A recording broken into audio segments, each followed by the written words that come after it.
Hey, everybody, this is Josh McKinney, and I just want to welcome you to episode 96 of the I Suck at Jiu-Jitsu show.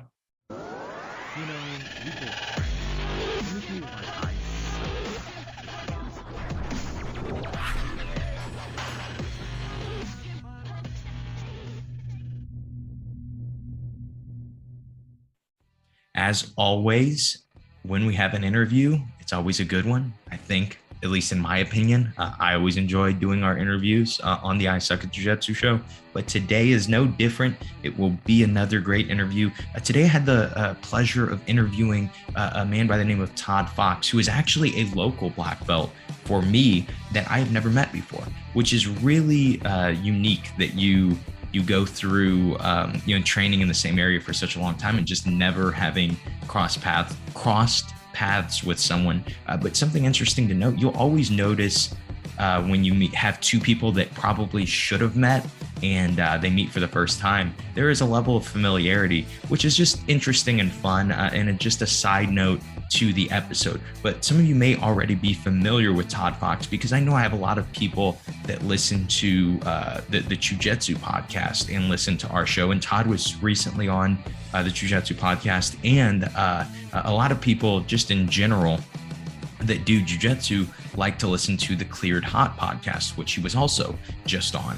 And I highly recommend both of those interviews. I recommend this one first, though. So Todd came on and we got to talk a lot about protection. So he was in military, in law enforcement, and in private security, private protection, and has been doing that for a very long time now. And we get into that. We get a lot of conversation about that. Something that I thought would be fun to do, though, before we introduce the episode, is there was just one little part of his book that I just finished reading. I highly recommend his book, Protection for and from Humanity. This is a book, I feel like it kind of completes some of the reason a lot of us start jiu-jitsu. A lot of people start jiu-jitsu because they don't feel safe. They want a way to feel safer. And I think that Protection for and from Humanity really helps you with the mindset that you need in order to protect yourself and your family when you are in situations that maybe aren't favorable, just when you're out and about throughout the day too. But something that Todd noted before he actually sent me the book, before he sent it to me, he said, I want you to try to read this through the lens of jiu-jitsu. And I thought that was really fun, because it is not a jiu-jitsu book. It is a protection book. And so I just had one little part that I thought I would read to you guys, because so much of it does sound like jiu-jitsu if you read it through the lens. But there was just a part on some principles from a lieutenant in the Army. And one of the principles was coolness. And how it's read is, in this setting, coolness could translate to calmness or smoothness. This feeling or vibe will translate to efficiency of motion or action. The smoother the motion is, the higher the probability the action will be effective. A common military saying is, smooth is fast. It could easily be said that cool is fast. And I think that if you've done jiu-jitsu for any amount of time, you know a lot of people that do the same move, but the ones that are smoother at it tend to be better. The ones that are cooler while they're doing their movement tend to be better and have more success. And so I just thought that was a fun little paragraph to read for you guys, just to kind of let you see how much jiu-jitsu is in the book, or at least how many of the principles of jiu-jitsu are in this book. And I really highly recommend it. Before we get into the interview, don't forget, we're 4 episodes away from starting to accept sponsorships on the show. So if you guys know of any company that, whether you run or you just know of, that you really enjoy, or you think I might want to try out some of the stuff that they have and reach out to them for a sponsorship, please let me know. Just send me a message. You can always message me at the Josh McKinney on Instagram, or you can email me, josh@simplifyingjujitsu.com. But without further ado, let's jump into the episode. Todd, how are you doing today, man? Good, buddy. How are you? I am doing good. I wanted to start out. Normally, I don't start out asking people about like the beginning of their a martial arts journey, or that's usually uncommon for the place to start. But I really feel like your intro to jiu-jitsu, why you got into it, and kind of your transition really will explain a lot of the other questions that I'll be asking you throughout the podcast. So just really quickly, what got you into martial arts and then specifically into jiu-jitsu? Well, first off, I started martial arts at a time where jiu-jitsu didn't exist in America, at least as far as I was aware. And so I kind of started with karate, and a guy who taught karate and judo kind of combined. I was also a wrestler, and so that kind of combination or blending of things was pretty cool for me to be able to have a little bit of stand up and a little bit of ground. And then probably 95, 96 timeframe, while I was in the Marine Corps, I was exposed to Rodrigo, who had a gym in West County, and weird. This is the first time I've ever done an interview with somebody who's in the same city, so and understands cool. Where West County is and all that.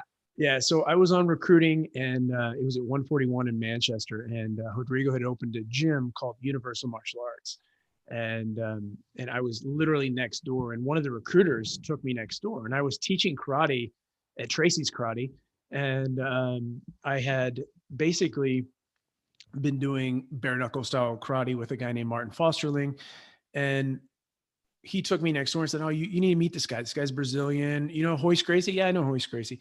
This guy trained at the Gracie Academy with him, and this is blah, blah, blah, blah, blah." And after maybe a couple of weeks, he finally got me over to the gym, and I met Rodrigo, and Rodrigo invited me to come train. And,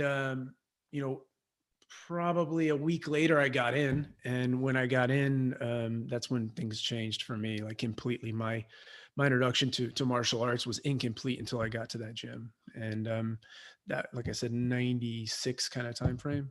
And so before we move on to the next question, all of Rodrigo's students, all of them have a Rodrigo impression. Yours is one of the best.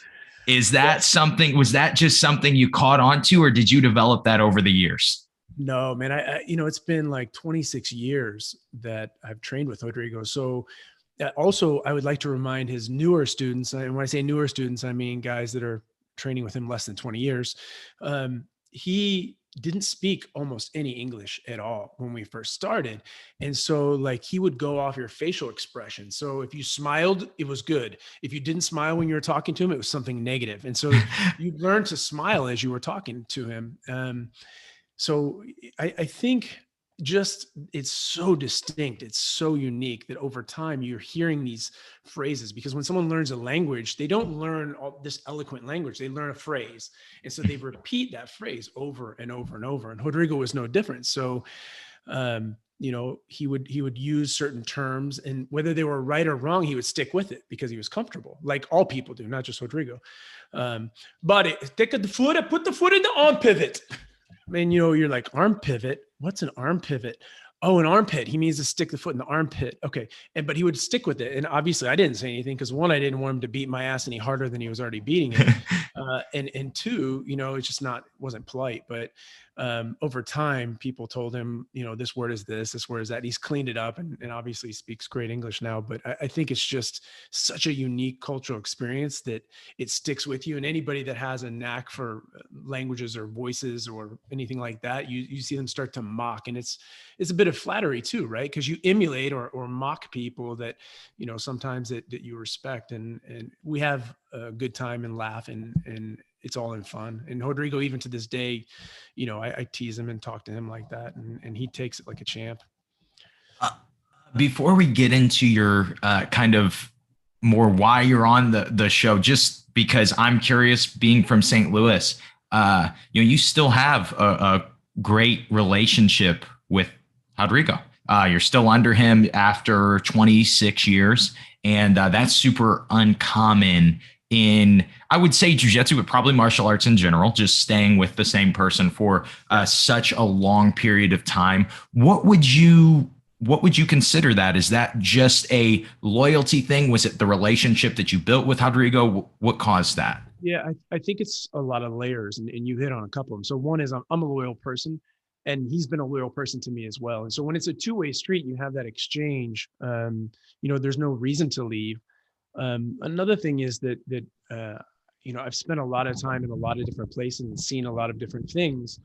And, people forget where they come from, and people forget that their instructor knows something that they don't know. They start watching videos and hearing stuff and seeing stuff, or they do good in a competition. And then all of a sudden they know more than their instructor. And I see that as a major issue in jiu-jitsu.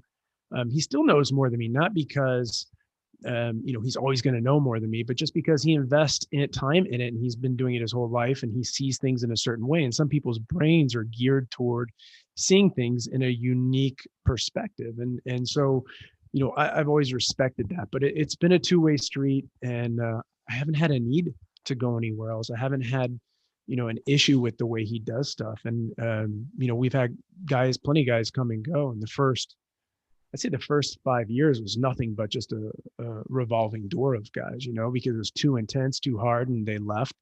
Then we had other guys leave because they thought they were better. We had other guys leave because they wanted to do a totally different style of jiu-jitsu than what he teaches. But for me, it's always matched what I needed, what I wanted. And even to this day, man, my jiu-jitsu for me, and not for you, not for anybody listening or watching, but my jiu-jitsu needs to be very basic. I need to be able to do it in a military capacity. I need to be able to do it in a law enforcement capacity. I need to be able to do it in a security capacity. I need to be able to do it in the street, with gear on, without gear on, whatever I've got. I need to be able to do it when I'm protecting 2 or 3 different people. And his style of jiu-jitsu and Rickson's style of jiu-jitsu have always translated for me. Very basic, simple, fundamental jiu-jitsu that works with punches, without punches. It works with gear on, without gear on. And that's kind of probably another key factor to why I've stayed with Rodrigo for so long. I think a note there, something you said pretty early on, you said that he continued to learn. He continued to, and that's something that's very uncommon. Black belt, especially. I see so many black belts say, well, this is jiu-jitsu. I know it now. And that is what I will do forever. And they never tweak anything. They never add anything. And having a coach that does that, it makes it easy to be with a coach. Yeah, I think the main factor there, at least in my experience, is motivation, because we all have highs and lows, right? We go through different things in lives. Like in your life, you can have a business issue or work-related issue or a family issue or a health issue. And so you go up and down, and you can be doing really good at jiu-jitsu at one point and really bad at jiu-jitsu at another point.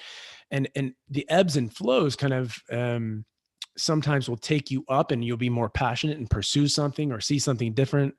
And when you're down, sometimes you want to take a break from jiu-jitsu. You want to get away from it. And at least in my experience with Rodrigo, like he's in Brazil right now, but the week before last, he was teaching some type of Berimbolo, which first of all, doesn't work for my game at all. It's not his style, but he was trying to incorporate different things for guys who don't fight his style, because you can't make every person the same arm length, leg length, the same thickness, the same thinness, the same level of mental aggression or passivity level. So, having the ability to teach something that's outside your forte and looking to apply it to your students who maybe would benefit from that style, that's something different. And I agree. It's hard also to do that as you get older, because your mind tends to be less pliable. And him in his mid-50s still being mentally pliable is a serious thing in jiu-jitsu, and a unique thing. I think that is very unique. I think it is hard. How many people do you know that their excuse for doing things is, well, this is the way it's always been done, And so, most. That is very true. And finding people like that don't do that are able to say, well, we can pivot a little bit. And I think that is a really cool feature. And that makes sense. That was just something I was curious about, and more of a St. Louis guy thing, being curious about it. But on that, you moved from St. Louis at purple belt, correct? Yeah, I probably was about a fairly new purple belt when I moved to LA. And so you moved how old were you when you moved to LA? Oh man, in my mid to late 20s. And what brought you there? Marine Corps. So I got orders to work in an office in the Marine Corps called the Motion Picture Liaison. Basically, I went out and taught actors how to walk and talk like Marines and wear their uniform a certain way and change the script so that it reflected the actual jargon or terminology of the Marine Corps versus, a Hollywood director. And it just happened to be literally that my office was just outside of Santa Monica, and the school, Hickson School at the time, had moved from Pico to Palisades. So it moved a little bit further away from me. And then it moved from Palisades to Wilshire. And the academy on Wilshire was literally half a mile from my office. So it worked out pretty well for me. And so you were already, Rodrigo got his black belt under Hickson, correct? Yeah. So Rodrigo came from Umaita. And then when Hickson moved out here, Hickson asked him to come train under him and be an instructor under him. And then that's how it all kind of unfolded. And so what was your experience like at Hendersons Academy? It was different. So it was hard to kind of compare to St. Louis or the Midwest. In the Midwest, because there's less to do and there's, generally speaking, less money, the guys tend to be a little bit tougher, a little bit more aggressive, a little less refined. And so Hickson's, I would say at the time was first of all, I should back up a little bit. Hickson's was the most expensive place to train in LA at that point in time. So you already were cutting out a lot of guys who otherwise may train there, couldn't afford to train there. Cause I think, back then it was like $180 a month, and this is 25 years ago. So you'd get the upper tier society who wanted to say they train with Hickson. So they were more technical overall, but they were not as tough. And there were a handful of guys. Henry Akins was one of them. Shane Rice was one of them. But for the most part, the guys were a little bit softer and they were forced to rely more on technique. Whereas in the Midwest, I found personally, it was the opposite. Guys were they were tough and aggressive, and you had a lot of wrestling backgrounds and a lot of, striking, boxing backgrounds, stuff like that. So that was the biggest thing for me that stood out immediately within the first week, is like, okay, this is a totally different style. So when did you meet Henry Akins in this? At one of the Hickson tournaments is where I met him. I got introduced to him from a guy named Al Tompkins, who had come out to St. Louis to train with us several times. And it's just like, dude, you're gonna be best friends with this guy. You guys are two peas in a pod. And I'm like, yeah, whatever. I to be honest, I didn't really think much of it, because how people say that, oh man, Josh, you're gonna love this dude. Josh, you guys are gonna be, and you're like, yeah. And no, what they do to me is they go, oh, this guy looks exactly like you. And he's like just an average Chinese man. And I'm like, oh, come on, dude. This guy doesn't look anything like me. That's usually what I get. Look at this. So this is kind of why I wanted to bring up Henry Akins. That's somebody I really enjoy watching their online stuff. My dad's really into Henry too. Went to the seminar at Rodrigo's a few weeks ago. And so something that I thought you could speak into is there are people that don't recognize how good Henry is at jiu-jitsu. So could you just speak on that for a second? Yeah, I mean, Henry's knowledge of basic fundamental jiu-jitsu is extremely high. So it's hard for guys to have a frame of reference, because so many guys are like watching these crazy 37-step videos and saying or thinking or believing that that's really technical jiu-jitsu. And that's not the case. It's all about the fundamentals. And if your foundation, if your core is not solid, if it's not right, if it's not in alignment, if your task organization is not right, nothing can support weight on that. Your structure is poor. And so he's really, really good at the fundamental core components of jiu-jitsu and putting it together and linking everything in a way that has a strong foundation. His pressure is very good, and his ability to convey information, knowledge transfer, I think is above average. I completely agree. And yeah, just the simplicity in which it can explain things really makes, I think my dad got his black belt when he was 57. And so when you're like that same thing, when you're older and you struggle with having things that are simple, really is incredibly important. And I really noticed that guys like Henry Akins simplifying, making jiu-jitsu easier to understand, it's really important. And a lot of people that are better will kind of scoff at it, will kind of put their nose into the air. Yeah, I see that too, but I think a lot of that has to do with ego. And you see a lot of that in jiu-jitsu. I mean, in my background, military and law enforcement and protective security and fighting and all this kind of stuff comes from realms that are really high in ego. And I think after a while, once you've been immersed in it for almost 30 years, you start to be like, no, not interested. Like if that's your reason, it's ego driven. And you know, maybe it's just not the right fit. Everybody has a different mentality or a different desire. But Henry's jiu-jitsu is very basic. It's essentially Hickson's jiu-jitsu. That's really cool. And while on the topic, before we move on, what is it like rolling with Hickson? It's for me, it was always kind of demeaning, even though what's going to happen. Like, the end outcome, you're going to lose, that you're not really going to gain any ground on him, but he wouldn't do anything advanced. He never did anything to me that I didn't know, that I wasn't familiar with. And he would take something and you'd never get it back. And then he'd let you struggle, and then he would take something else and you would struggle, and he'd take something else, and that was it.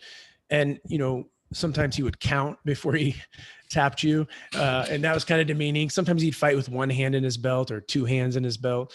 But really it was just embarrassing because you wanted to perform well against somebody like Hickson, and you never did. And this wasn't just me. I watched this happen with guys who were black belt world champions who he picked apart, and they were beside themselves after, the matches. You'd see them sitting there just, with their face in their hands, like trying to figure out what the hell just happened to them. So for me, it was very demeaning. If it happened now, I would probably take more away from it. But as a young guy, I was just like, holy cow, I can't believe this guy picked me apart. Like I'm nothing.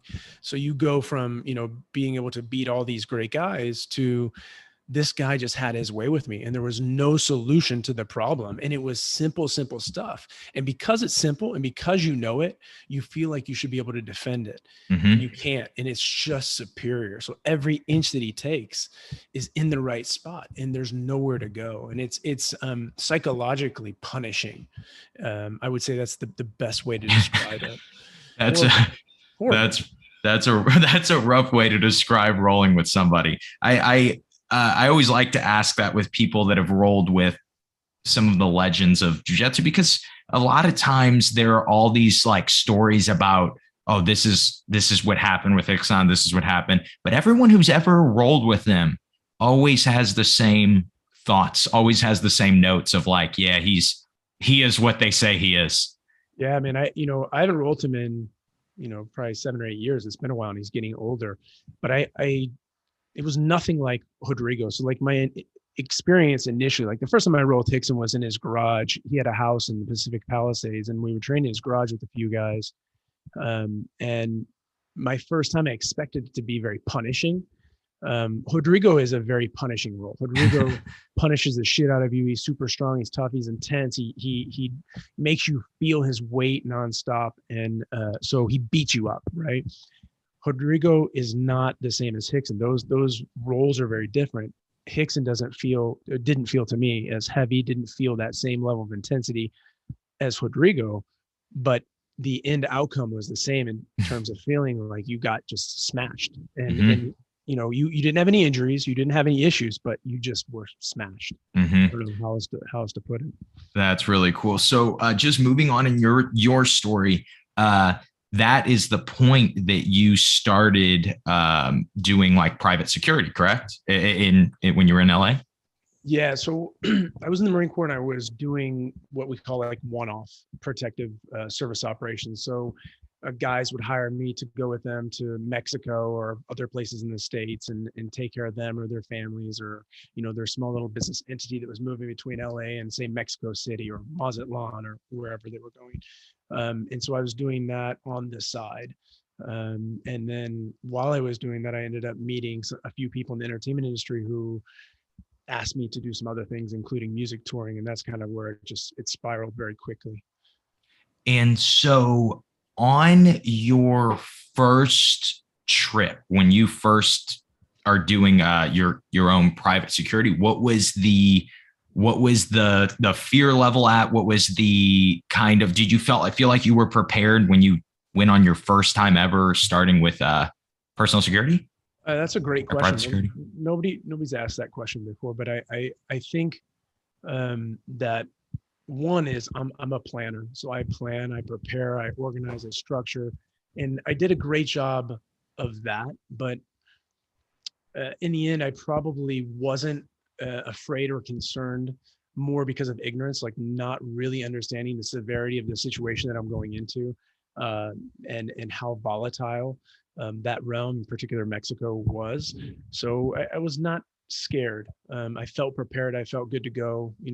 I'd been to the country many times, spoke the language, had a military background, had a fighting background, and didn't go with super high vis people. So I probably should have been much more concerned than I was. But when you don't know what you don't know, you kind of like, oh, I'm good.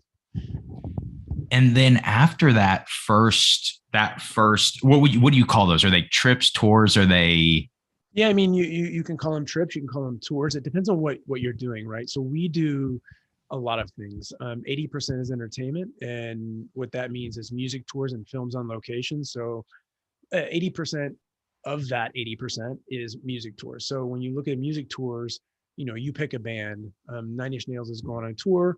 We're going to go out and do protection for them, set everything up, organize it, structure it, whatever. And then they're going to travel around the world on a global tour. That's one component. Another one is, um, the Born Identity is going to shoot a film in XYZ country. We're going to go there. We're going to set it up, organize it, and get everything ready for them. And then we're going to basically be charged with taking care of them while they're in that country.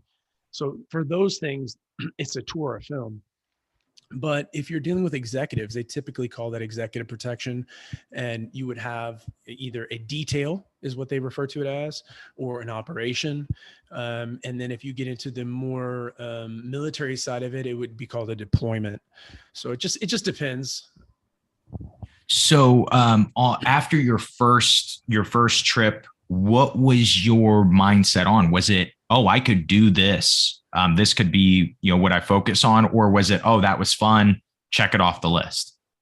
Well, the Marine Corps at the time didn't pay much money. So it was a great way to supplement the income. And I had come from St. Louis, which, I don't know if you realize this or not, but it's a really low cost of living in St. It Louis. is very low cost. It's similar to LA, right? They're about the Yeah. same. Yeah. Pretty much identical. Beverly Hills, St. Louis, no difference. Oh, okay. Okay.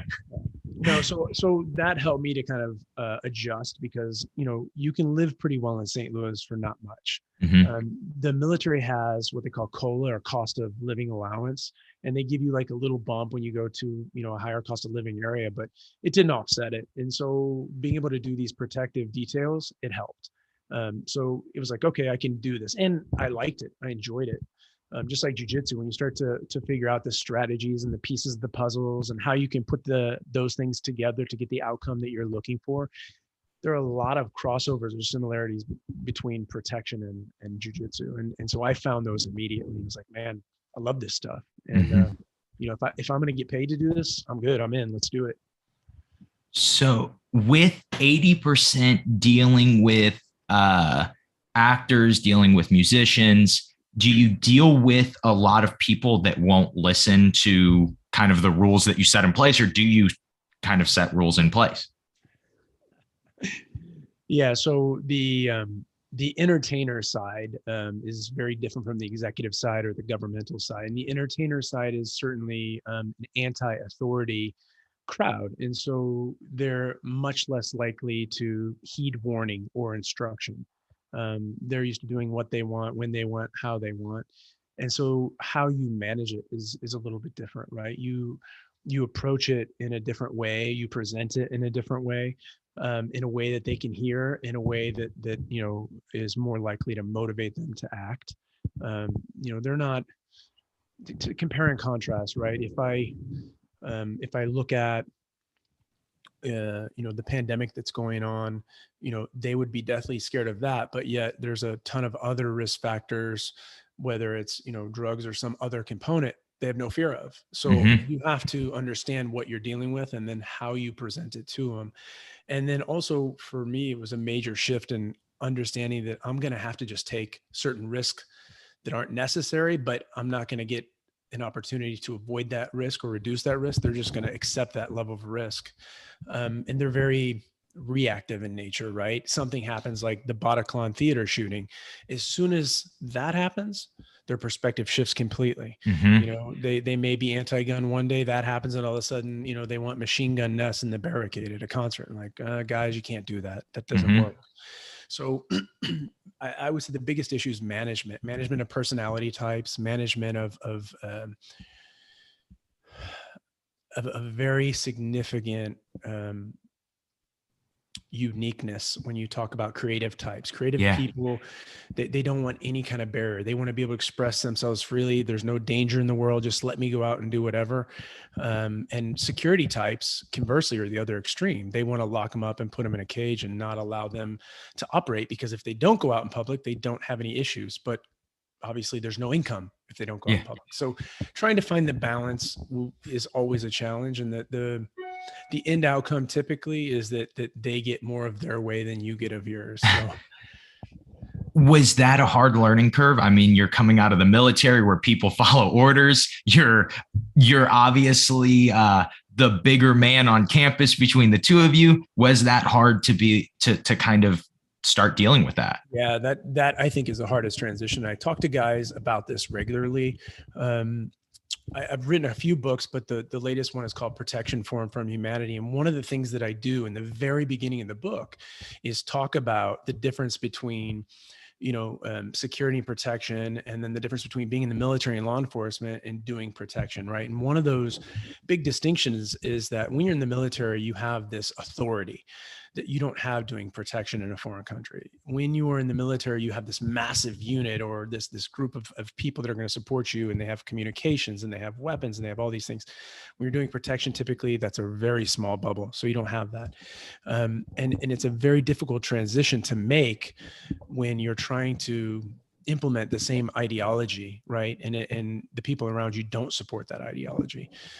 So I would say that probably was the biggest hurdle for me, the hardest one to overcome. And I'm 20 something years into it, and I still don't know that I fully overcome it. In fact, I have guys on my team who, with certain tours or certain films, I'll send them to deal with it, because I know that the personality type that I'm going to have to manage is more than I want to deal with.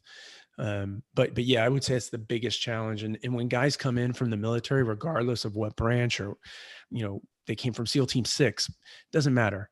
It's just such a different animal. It's very difficult to articulate, and I probably can't do it justice in this conversation. It's not reality. Entertainment is a bubble, and because they say something, they make it something. It's make believe, and so facts are kind of irrelevant. Mm-hmm. That's a good way to explain that. On the topic of your new book, I kind of out of curiosity, why did you want to write a new book? So I had helped a friend with some issues that he was having related to work. And I basically used existing systems like from the military and law enforcement, and showed him these systems. Hey, this is what you do. This is how you do it. This is how it works. Try this. And he would try and be like, yeah, this worked. And then he'd try another thing, and it didn't work that well.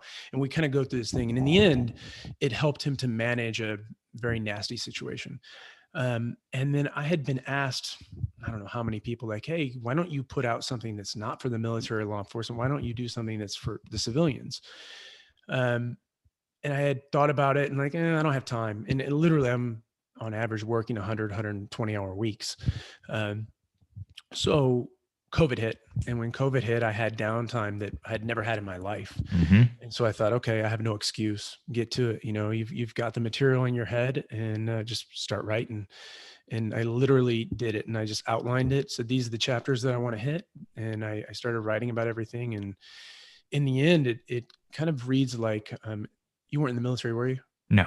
It reads like a field manual. So the military has these field manuals on subjects, and so it's basically like a common sense approach field manual where it walks you through these simple processes that are already proven, and then I'll correlate the processes to something very specific.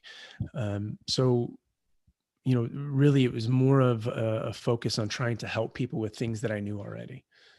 Would you be cool with giving an example of one of the processes, or even one of just the specifics of it? Yeah. I mean, there's a ton of them, but one of the common ones that we use, and this is from the Marine Corps, is called baseline anomaly, right? So the first thing when you go into an environment is you establish what the baseline is, right? What is normal? And so I go into the room and I look at kind of the behavior, like I look at the people's clothing, I look at their movements, their spatial relationship. I try to take into consideration all of the variables in a particular equation. And I can look at factors like lighting. I can look at factors like time of day or day of the week and all these things. Once I establish what is normal, what the baseline is, I can use that to then figure out what the anomalies are, right? So what are not within the baseline of normalcy.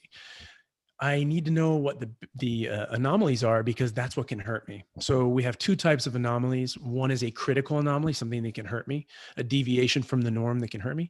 Another is a benign anomaly, something that may be an anomaly, but is really insignificant relative to my safety.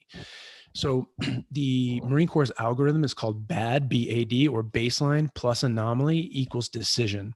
And so when you have an anomaly in the Marine Corps, they say, threes, they go in groups of three. So you have these three anomalies. Now I have these three anomalies. I need to make a decision on what I'm going to do. We break it down into the three C's, right? So one is continue as planned. So if I have an anomaly and I think that it's a critical anomaly, for me to continue as planned, I have to know that I have the skills and ability to deal with that problem, or that my mission, my objective is worthy of staying and exposing myself to that fight, right?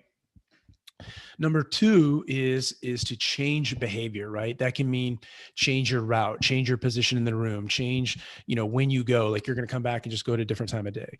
And then three, the third C is to cancel completely. Like it's not worth it. We're done. We're packing up. We're out of here.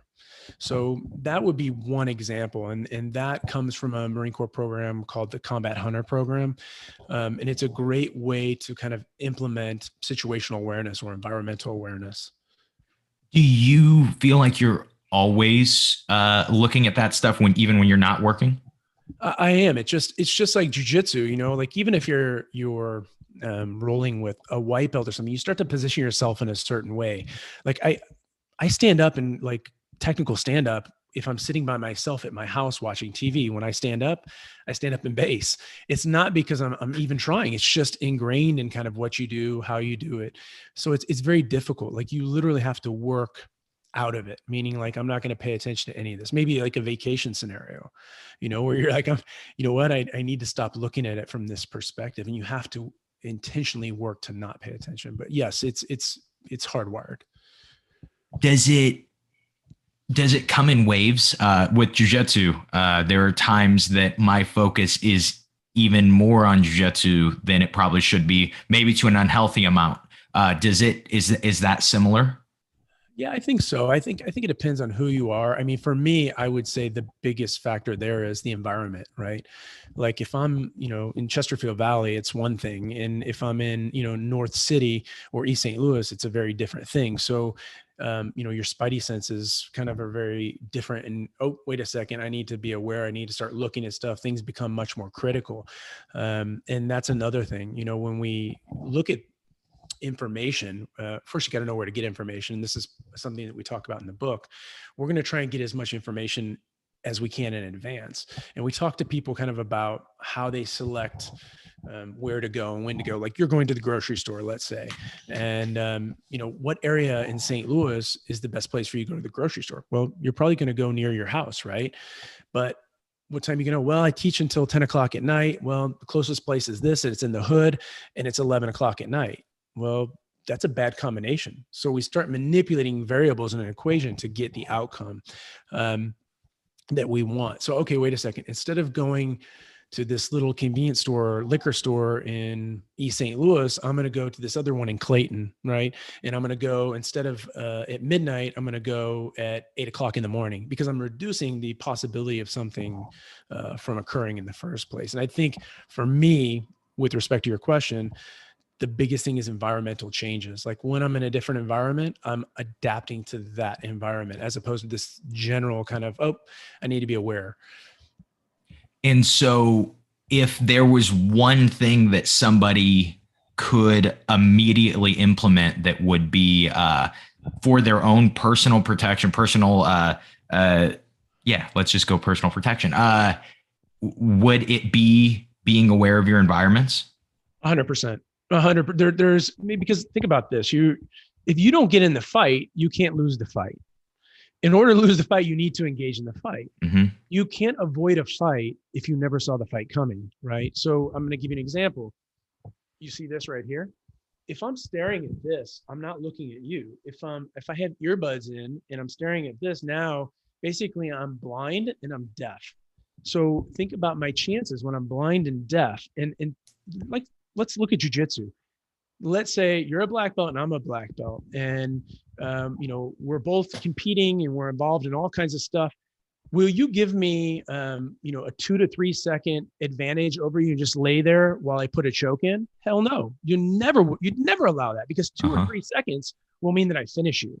And it's the same thing on the street. So if I'm situationally detached, if I don't know what's happening in my environment because I'm stuck on this thing, how am I going to defeat the threat that's coming? Even if I have skills, even if I'm I'm a great shot and I've got my weapon and I have immediate access to it, and I'm a great fighter and I've got great Muay Thai and great Jiu-Jitsu and all these things, it's all irrelevant if I can never access my skill or tools or whatever, because I never saw it coming in the first place. So situational awareness, environmental awareness is how we phrase it, but that is the core of protection.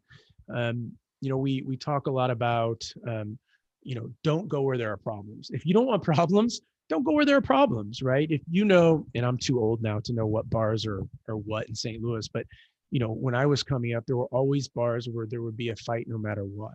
Mm-hmm. And if you went to that bar, and if you're a young guy, and if you're drinking, there's 100% chance you're going to be in a fight, right? Well, if you didn't want to fight, why did you go to that bar, right? So that is a big component of situational awareness. 2 is, how about this? I'm staring at my phone because I'm not situationally aware.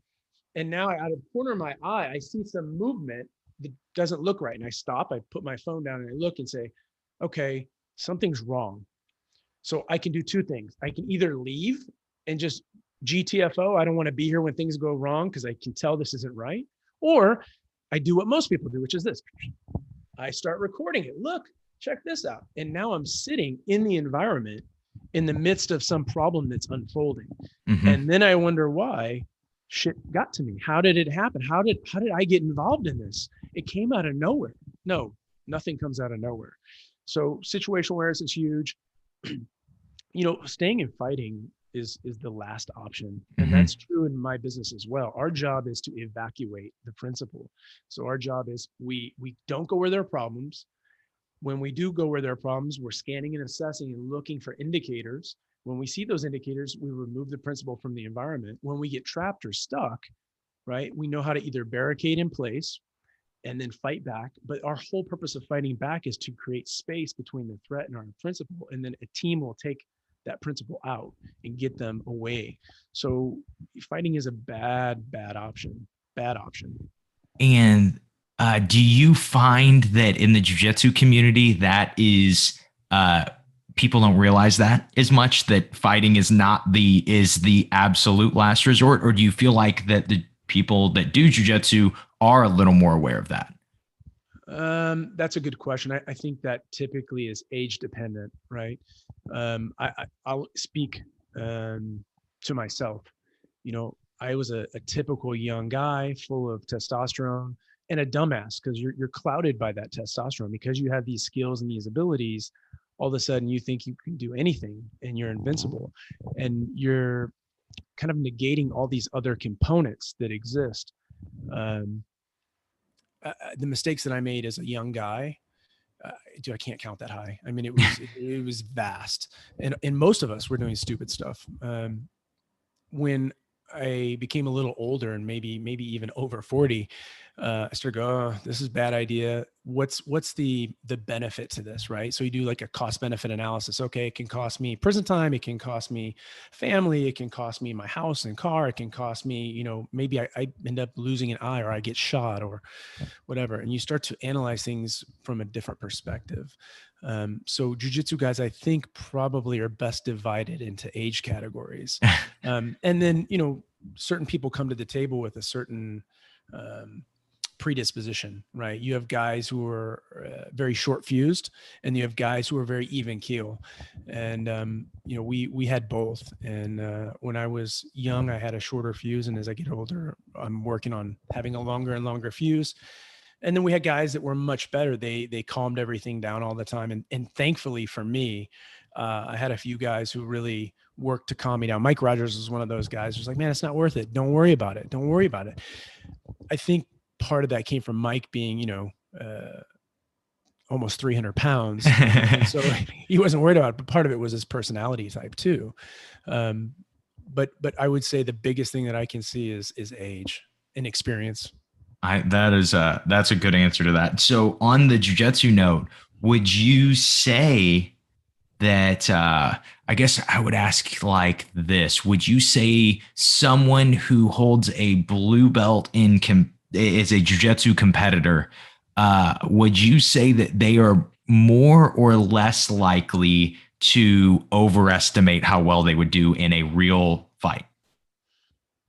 I think that's hard. And the reason that that's hard is because style plays a lot into winning a competition, and I think less into street, because a lot of the value from my perspective in competition isn't, you know, the style. It's managing emotions, right? It's managing your emotions when you want to do something, or managing, let's say, your energy level, right?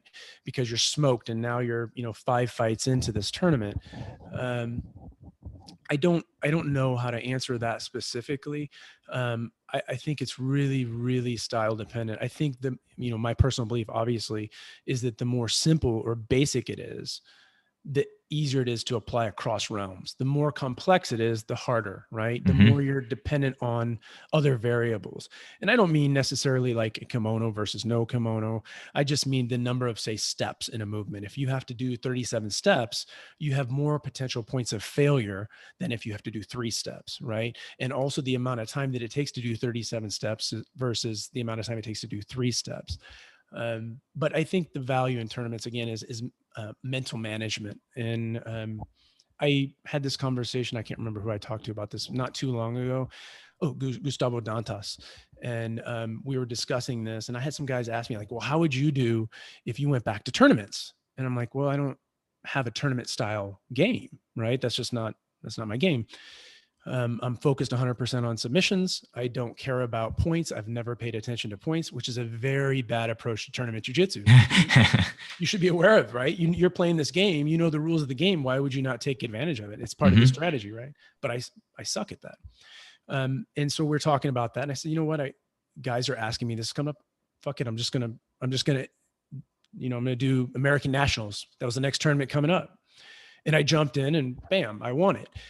It happened to work out for me based on keeping it super simple. So not a lot had changed with my game. Plus, I also think with older guys, you tend to have more simple, fundamental jiu-jitsu because they're not going to be physically capable of doing these super complex things that require a lot of athleticism.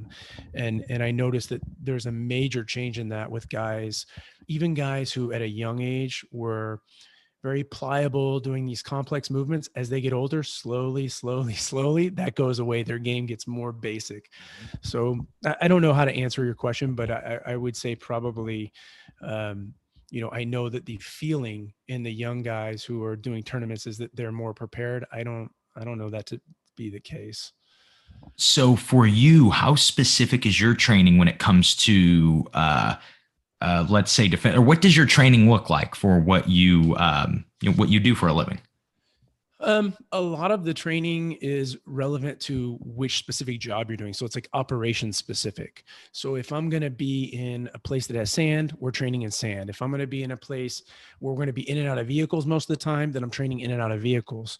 So arrivals and departures is what we call that. We do a lot of that. And you're also more likely to get hit when you're making an arrival or departure. So you spend a ton of time getting in vehicles. So imagine this, you fly into a country. When you get there, there's a bunch of vehicles on the tarmac. You're making a foot movement from the plane. You go down the steps. You move from, the bottom of the steps to the vehicle. That's a point of exposure. You get in the vehicle, you drive off the tarmac. Now there's another exposure when you're coming out of the gate at the FBO or the private airport. Then you've got this long drive to the hotel. Now you're getting out of the vehicle at the hotel and going in. At some point, you got to come out of the hotel and get back in the vehicle to go to a venue, a location where, an executive is giving a speech or a rock star is doing a concert. And then they get to the venue. Now there's another exposure. Now they've got to go from the venue back into the car to the hotel, from the hotel back into the car to the airport. So all these points of exposure are problematic. So that's where we would train. We spend a lot of time training in those spots. I'll send this video to you afterwards so you can see kind of more of our military and law enforcement style training. But we spend a lot of time training literally against the hood of a car, against the door of a car, inside the back seat of a vehicle, underneath the vehicle, so that we can use the vehicle as a shield, so that we can use the vehicle to actually be a weapon, so we can pull people into it.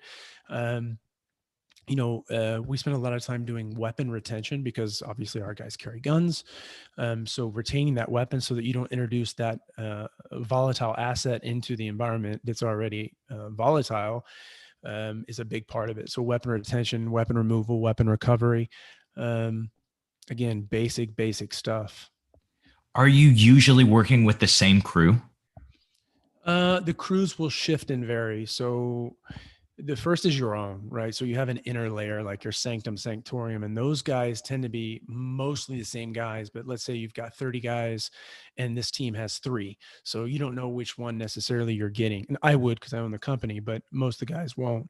So let's say they're assigned to something, 3 guys, and then you would have in a foreign country, local national guys, right? So, let's say I go to Mexico and I'm using this guy, Gio, and then Gio has 3 other local nationals who have a license to carry. And then, now we have 4 local nationals plus 3 of our guys. And then we may have an outer layer, which is military or police. And now we're managing 20 more people. So teams are developed typically based on risk level, right? If you're a real low risk, you're going to have a smaller team and maybe with less skills, less assets. And then if you're a very high risk, high exposure entity, let's say it can be entertainment, it can be politics, but like it's something that's related to religion and politics, it's going to be high volatility and maybe a client who's saying something very extreme. Our numbers are going to go up in terms of staff. Our number of assets that we have are going to go up. Our number of local nationals are going to go up. Even things like, follow vehicles that are in the convoys and the motorcades, those are going to go up. So it depends. It's mission specific. With the amount of personalities that you deal with on the team, does that cause friction, or is that, I feel like as a manager, that would be what you're dealing with a lot of. 100%. You're absolutely right. So think about that. And this is no different from my perspective than jiu-jitsu, because as guys get better in jiu-jitsu, their egos develop and you see weird stuff start to happen, and where there was no issue before, all of a sudden there's an issue because it was housed deep down, where they feel slighted or they feel like they need more respect. That's the biggest part. I think human management is very challenging, no matter who you are, where you are, what industry, but especially when it's an industry full of egos. Mm-hmm. So, I don't know how much you've seen that in your gym, but I certainly have seen it over the 4 iterations of Rodrigo's gyms. A lot of personality types, a lot of people coming and going. They start one way and then they morph into someone totally different based on, what they've done and their experience levels. But it's difficult, but it's usually for us about the 3-year mark where they start to really kind of feel like they come into their own and they know everything. And that's where it starts to get dangerous and they start to go off and want to do something off the reservation. Mm-hmm. I understand that. I think that is probably a good time frame. That is when you start to notice those things. On your on your business, when you are dealing with like foreign nationals, are you always using a translator that is there, or do you guys bring your own translators? Do you have people that speak languages of the countries? How do you kind of handle that? Yeah, so it depends on what the job is, right? If it's an executive, if it's a dignitary, if it's an NGO, if it's an entertainer. Normally, like for example, an entertainer will have a liaison in the country, and that typically is provided by a promoter. So, like in the United States, the big promoter is Live Nation, and also across the globe. So, Live Nation would provide that person, and that person would be like a local tour manager, and that person's the one that's coordinating everything and basically the conduit, right? So everything you need goes through that person, and they're bilingual. um, it also depends on the threat level as well. My need for something in the US or Canada versus Brazil or Mexico is very different. So the numbers that we're going to have are going to be different to reflect that. But for me, in the security capacity, having a third party assigned without me knowing them and without me vetting them is not a good thing. So we will bring in our own, right? So I speak Spanish, so I'm good in Latin America that speaks Spanish. But let's say it's Brazil and my Portuguese isn't great. I'll bring in a guy from my team there in Brazil to make sure that everything that's getting said and done is online. Because Mhm. otherwise, you're transferring power to this unknown entity who's controlling everything. You're making the assumption that when they're translating, they're doing exactly what you're saying. And what you find is that's very, very rare, almost never occurs. So they're slanting it always. And that's something that we have to monitor. Actually, take a step back. I wrote something down and then forgot to ask you. While we were talking about environment and managing your environment, and being aware, what do you do with environments that you don't have the ability to avoid? If, for example, somebody who runs a business in St. Louis, that has to go in and out and has to go in and out at certain times. How would you say, is there, what should be the thought process for them to making sure they're safe? Actually, I think this is a great question, and this is what the book's about, right? So this is literally just a number of systems and processes that you could put into place. So think about this. You mentioned a business in St. Louis, right? So the first thing that I have to do if I have a business in St. Louis and I'm looking to protect it is I look in that region at what happens, right? So what are the crimes that typically occur? And then who typically commit those crimes? At what time of day do they typically commit those crimes? What are the severity of it? I start to look at all the data that's available, and we have in the United States what are called UCRs, or Uniform Crime Reports. So if you were to pull up a UCR from St. Louis City, it would give you this data, and this is something that went into place basically to prevent police from targeting minorities. Well, they started collecting all this data per the federal government, and so now you have this data available to you that you can look at. So I need to figure out, okay, what type of crimes are occurring in this area, and who commit those crimes, and then when do they commit these crimes typically. So what I'm trying to do is figure out what I'm dealing with. Once I figure that out, I start to build a plan specific to that. So I target harden. So if I know what the problem is, right, I can start to plan for it. So now I start to target harden. So here's what I do. I figure out what my problem is, and I start to build this structure, a physical structure. And I start to think about my business. Okay, my business has, glass windows. Well, glass is weak. Glass can break. Can I reinforce that glass somehow? Can I put bars behind it, or can I do some type of special coating or film over the glass that will either slow the breaking and or stop the breaking? I start to figure this stuff out. We use a process that's been around for a long time called DDDRM, right? DDDRM is deter, right? And in deter, basically what you do is you show yourself as harder, as bigger, as having these mechanisms in place that will lead to that person either getting caught or being unsuccessful, right? And so let's say one of the deterrent mechanisms would be to have a police vehicle stationed outside the front of this business. Another one might be like having really good lighting. Another one might be having, multiple cameras outside. Another one might be having an entryway that goes into a second set of doors. So they get stuck in the middle. It's not going to be a fast getaway for them.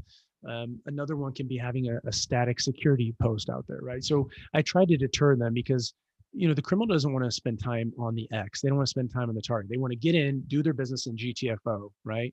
So the first thing is deterrence. Then I want to have a mechanism that detects them, right? So that's the second D, detection. And the second mechanism basically is any system that I can put into place, whether it's, security, a personal security guy, it can be a dog, it can be an alarm system, it can be a camera system if the camera system's monitored. So I detect that there's been some type of breach that shouldn't have happened. And then the next one is delay mechanisms, right? So the more things that slow down that person from getting to the thing they want and then getting away with the thing they want, the longer I have to respond, which is the R. So then I go into response mode, and I have to have a plan and train up that plan for this response, this quick reaction force that, I know these are the types of crime that are going to occur. They're going to probably do this. They're going to come in here. They're going to target these things because these are the most valuable things I have. And then they're going to try and go out this way. And so now I have this QRF, this quick reaction force that responds to that. And then the last phase is the mitigation phase. And the mitigation phase is basically what I've set up to deal with the problems I know I'm going to have if this happens, right? And that can be legal problems, that can be financial problems, that can be psychological problems that, let's say you had to shoot somebody to defend your life. And now I got to deal with that component of it. So, it may include lawyers, it may include psychologists, it may include, accountants, things like that. So it's DDDRM. DDDRM. That's it. All right. That's perfect. Thank you. That was a really good answer to that. I think at least I know our St. Louis people will enjoy that. But I think a lot of people, have unavoidable, not great environments that they have to deal with. And I think having that answer can be super, super helpful. Yeah, the people that have the most vested interest in preventing crime are people that are stuck inside those environments. That is, I grew up in Madison, and so we border East St. Louis, and and so it was that was always something that just knowing your environment was something you just had to grow up with, especially as a chubby Asian kid, growing up in Madison, and so that was a lot of the stuff you say are things that like, oh yeah. Your parents taught you this when you grew up in the hood, like they didn't have it. It wasn't acronymed, but they were really big on that stuff. And so it's really cool to hear somebody that has it formulated. And I definitely, once we get off, we'll be buying your book. Actually, we'll be buying 2 copies because I had somebody specific in mind when I was asking about the DDDRM. And so I think that could be something really helpful to people. What else is, what are other things that people could find from your book? Any other note that they might? Yeah, I mean, a lot of it has to do with mindset. The vast majority has to do with mindset. I think that in life, that's the key, right? It's no different than jiu-jitsu, right? If you have all this great technique, but you crumble as soon as you have pressure, your technique means nothing. So the first thing is being able to handle it in your mind, right? Everything starts with the mind. You understanding something starts with the mind. You're going to build a house, it starts in your mind. There's nothing that doesn't start first in the mind. And so, a strong mindset is the key. In our processes that we use in this book are proven processes, right? How to analyze risk and loss and, how you look at all kinds of information. It's until you read it and kind of are able to think through it, it's very hard to convey in a 5-second conversation or a 10-second conversation. But I think the baseline anomaly component and the DDDRM, those two are probably the best starting points for most people, but also people with businesses, physical structures. So I just have a few questions left for you. First, I just wanted to ask you on the, I'm sorry, I'm trying to read my note. I can't read my handwriting either. Yeah, I don't know what I was going to, well, I'll just go to the next question first, and then I'll figure out what that was. So on your, on your business, you said you keep like 30 employees. Are these guys that you have had with you for a long period of time, or is it are guys kind of in and out, or how does that work? Yeah, both. So we have some guys that have been around a long time, 20 years. We have some guys that are new. You typically cycle. And again, there's so many correlations with jiu-jitsu. You know, you see this kind of 3-year mark where they start to think they know everything, and then they want to do something else, and then they're wanting to come back, and you know, and or they're out of the industry when they figure out how much energy and work and time it takes, right? But most of our guys are probably around the 10-year mark. But we do have a high turnover. The job for us is typically 6 to 7 days a week, and 16 hours on the low end, and then sometimes they're 24-hour days, and it's one day rolls right into the next. So, you know, if my principal's going to get up at 8 in the morning and start, I've got to get up at 6 and get everything ready. You know, if they're going to go to bed at 2 in the morning, I'm going to go to bed at 3 in the morning. So, you know, there's not a lot of sleep. And so the turnover is high from that perspective. And then also you have these periods of boredom that are just like, you're just waiting. Like literally you can spend days waiting for something to happen. So, you know, the turnover is fairly high. Again, like jiu-jitsu, you know, very few people make it. Each belt you go to, very few people make it to the next belt. And you also see that kind of weird blue belt factor that occurs, right? Where people get to that point and then they quit as if they, you know, won the worlds or something. But, you know, for us, 3 to 5 years is critical. And then the average is probably around 10-year mark. That's so on that, I finally realized what I wrote. I still can't read it, but I remembered what the question was. So on your typical, it sounds like pretty much all we've talked really about is the preparation. How much, I don't even know the right word. How much do the plans change typically? How much are you having to make those adjustments? Frequently. So we build a lot of plans.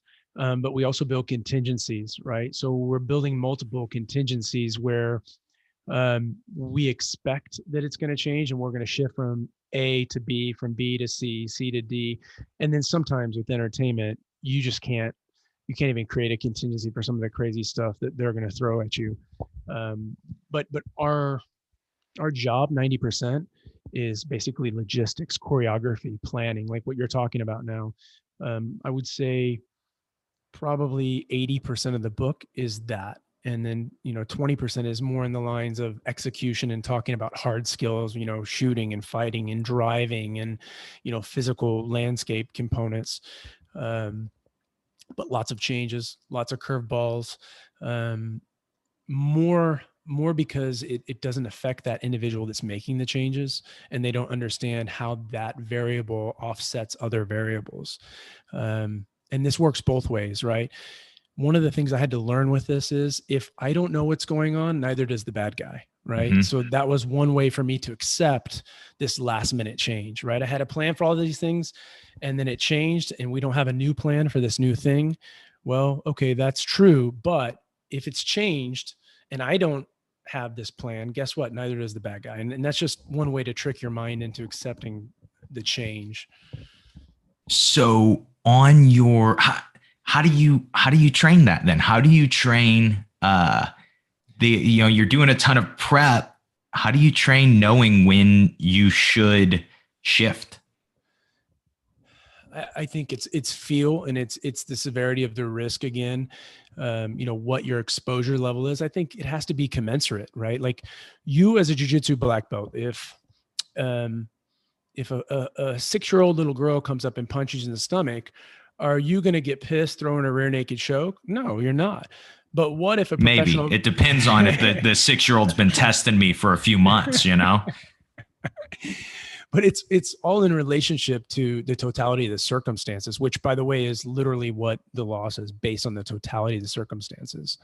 So we have to adjust course for that. And there are things where, you know, we're going to lose relationships with clients saying, nope, we're not going to back down. We're doing this. And until we're out of the country, we're taking charge of this. And now we've just burnt a bridge, but they came out safe, and we know the deal.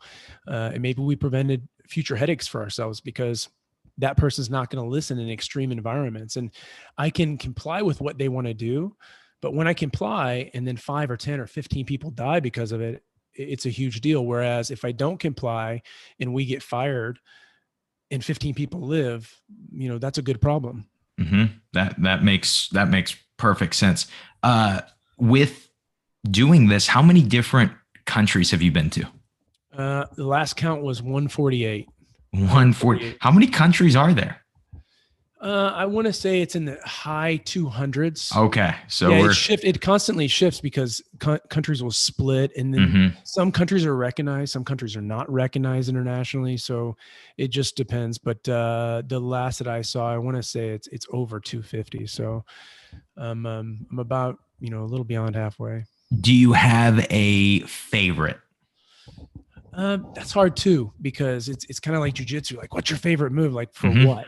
For what? When I'm on the bottom, when I'm on the top, when I'm across side, when I'm on the back, like when I'm getting beat up, when they're punching my face, for what? So, I would say for me, I typically break it down into like landscape. Like, where do I love the landscape? Where do I love the food? Where do I love the people? Where do I love, the things that country produces and how they live? And sometimes it's just because it's a stark contrast to what I'm used to. And so it's very cool to see a different approach. But, if you ask me about food, I would say Sardinia. Sardinia is my favorite place to go and eat. Do you know where Sardinia is? It's an island off the coast of Italy. Not a lot of Americans know it.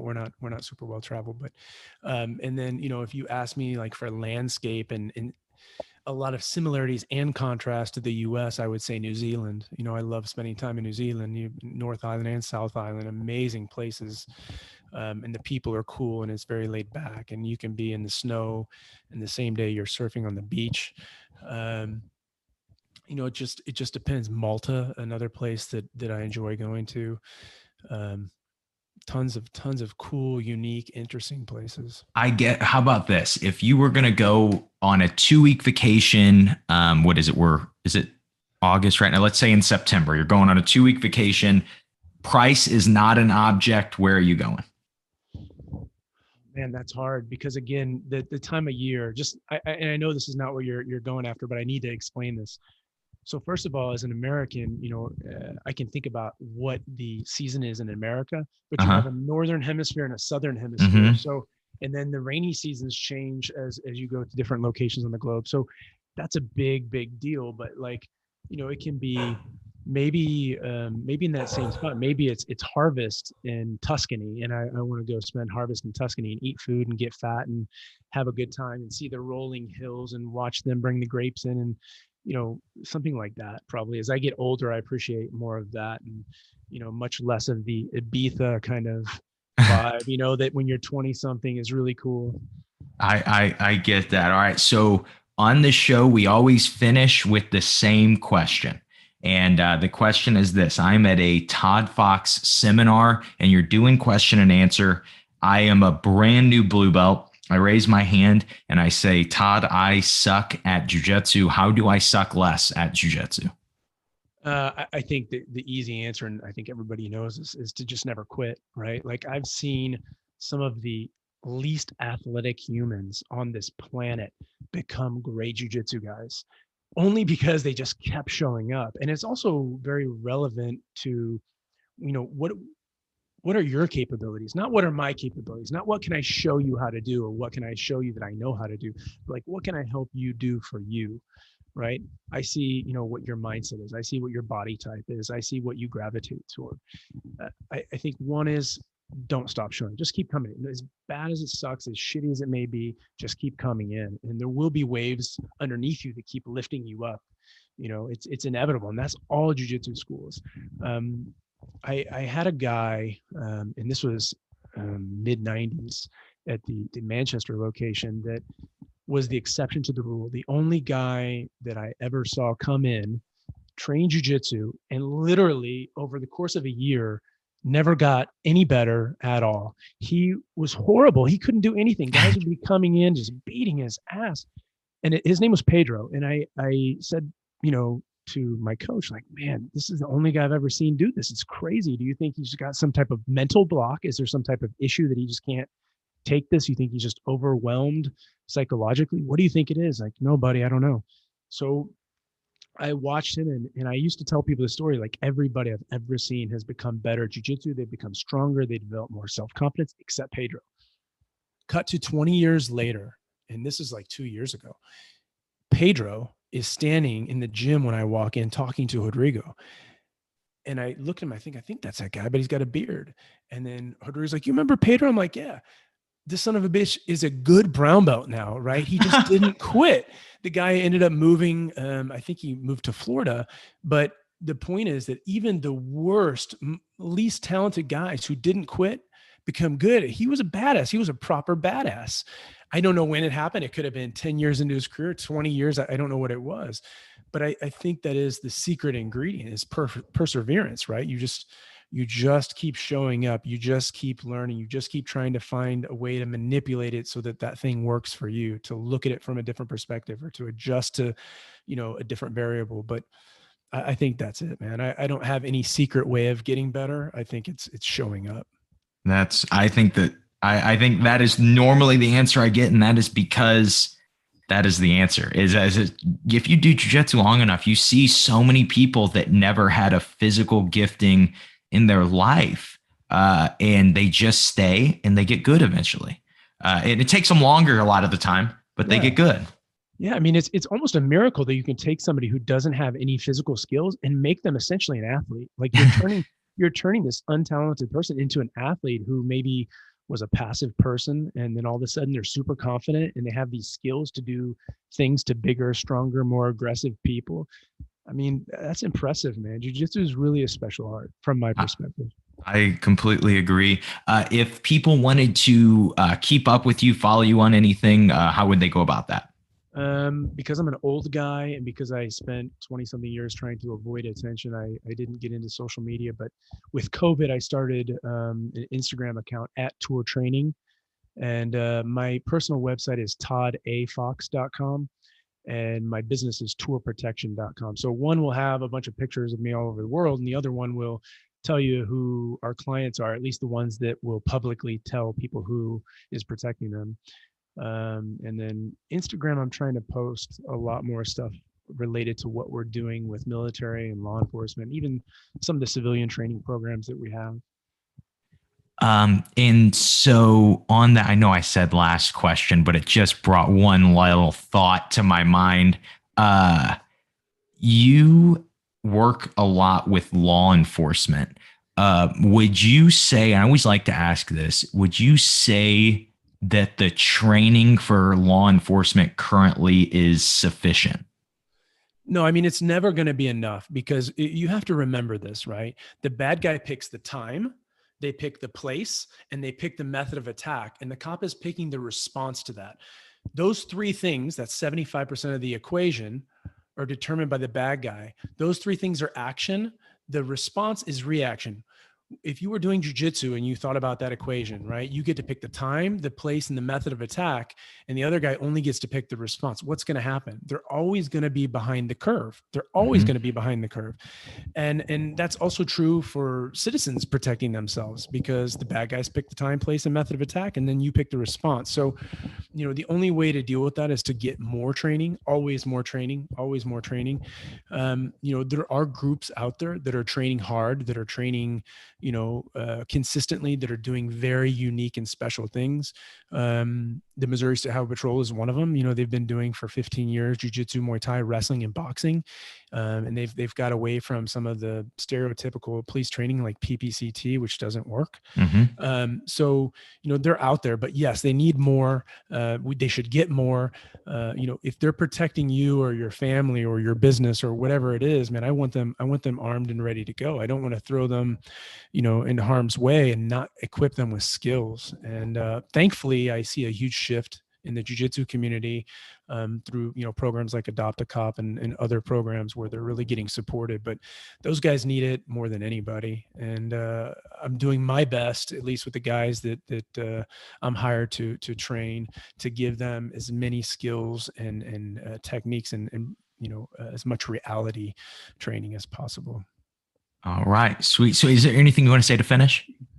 No, guys should check out one of those 3 sites to check out our training programs for civilians.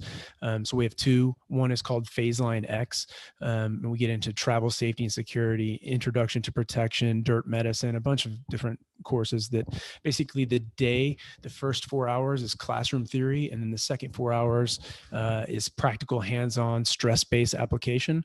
And then we have another program which is called Earn Your A, the 5 A's of survival, which I have a PDF on both of my sites, guys can download. But the 5 A's are awareness, avoidance, angles, avenues, and aggression.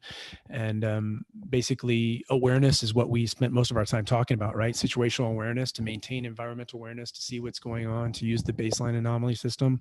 And then avoidance, like we talked about, don't go to the grocery store in the bad neighborhood late at night on the night where all these problems happen.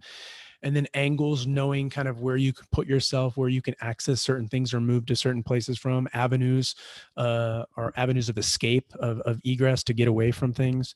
And then aggression, like if you're forced to fight, to be able to really give it to them and take it seriously and not lay in a fetal position and take it that way. So those 2 programs are out now. We're doing about 2 courses per program a month. So they can find it either on Tour Protection or at Tour Training on Instagram. And guys can hit me up with a private message or direct message.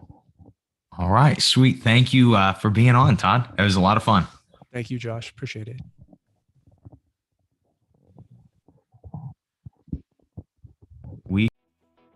And that is the episode. I made sure to put links to all the different websites that Todd talks about, and to his book in the description. So if you guys want to check that out, you'll be able to read that book. And I highly, highly recommend it.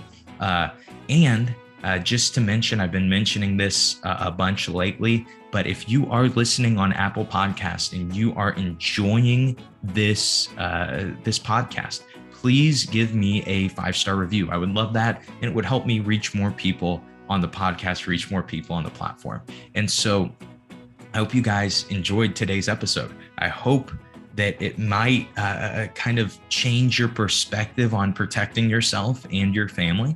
And hope you guys have been enjoying the whole show, the whole podcast. And most importantly, though, I hope that today's episode helps you suck just a little bit less at jiu-jitsu.